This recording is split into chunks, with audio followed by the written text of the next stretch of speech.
புனித லூக்கா நற்செய்தி அதிகாரம் 19 திருவசனங்கள் 11 தொடங்கி 28 முடியும் வரை. அக்காலத்தில் இயேசு எருசலேமை நெருங்கி வந்து கொண்டிருந்தார். அவர் சொன்னதை கேட்டுக்கொண்டிருந்தவர்கள் இறையாட்சி உடனடியாக தோன்றப் போகிறது என்று நினைத்தார்கள். அப்போது இயேசு மேலும் ஓர் உவமையை சொன்னார். உயர் குடிமகன் ஒருவர் ஆட்சி உரிமை பெற்றுவர தொலை நாட்டிற்கு போக புறப்பட்டார். அப்போது அவர் தம் பணியாளர்கள் 10 பேரை அழைத்து 10 மினாக்களை அவர்களிடம் கொடுத்து அவர்களை நோக்கி, நான் வரும் வரை இவற்றை வைத்து வாணிகம் செய்யுங்கள் என்று சொன்னார். அவருடைய குடிமக்களோ அவரை வெறுத்தனர். எனவே இவர் அரசராக இருப்பது எங்களுக்கு விருப்பம் இல்லை என்று சொல்லி தூது அனுப்பினர். இருப்பினும் அவர் ஆட்சியுரிமை பெற்று திரும்பி வந்தார்.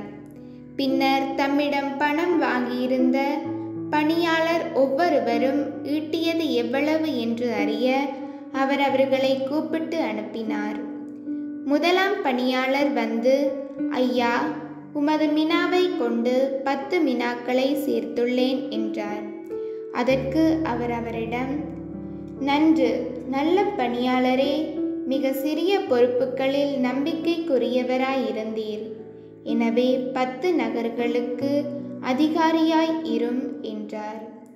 இரண்டாம் பணியாளர் வந்து, ஐயா, உமது மினாவை கொண்டு 5 மினாக்களை ஈட்டியுள்ளேன் என்றார். அவர், எனவே நீர் 5 நகர்களுக்கு அதிகாரியாய் இரும் என்று அவரிடமும் சொன்னார். வேறொருவர் வந்து, ஐயா, இதோ உமது மினா, ஒரு கைக்குட்டையில் முடிந்து வைத்திருக்கின்றேன். ஏனெனில் நீர் கண்டிப்புள்ளவர் என்று உமக்கு அஞ்சி இப்படி செய்தேன். நீர் வைக்காததை எடுக்கிறவர், நீர் விதைக்காததை அறுக்கிறவர் என்றார். அதற்கு அவர் அவரிடம், பொல்லாத பணியாளனே, உன் வாய்ச்சொல்லை கொண்டே உனக்கு தீர்ப்பிடுகிறேன். நான் கண்டிப்பானவன், வைக்காததை எடுக்கிறவன், விதைக்காததை அறுக்கிறவன் என உனக்கு தெரியும் அல்லவா? அப்படியானால் ஏன் என் பணத்தை வட்டிக்கடையில் கொடுத்து வைக்கவில்லை? நான் வந்து அதை வட்டியோடு சேர்த்து பெற்றிருப்பேனே என்றார். பின்பு அருகில் நின்றவர்களிடம், அந்த மினாவை அவனிடமிருந்து எடுத்து 10 மினாக்கள் உள்ளவருக்கு கொடுங்கள் என்றார்.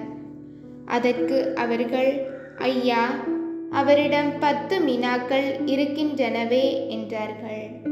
அவரோ, உள்ளவர் எவருக்கும் கொடுக்கப்படும், இல்லாதோரிடமிருந்து உள்ளதும் எடுக்கப்படும் என உங்களுக்கு சொல்கிறேன் என்றார்.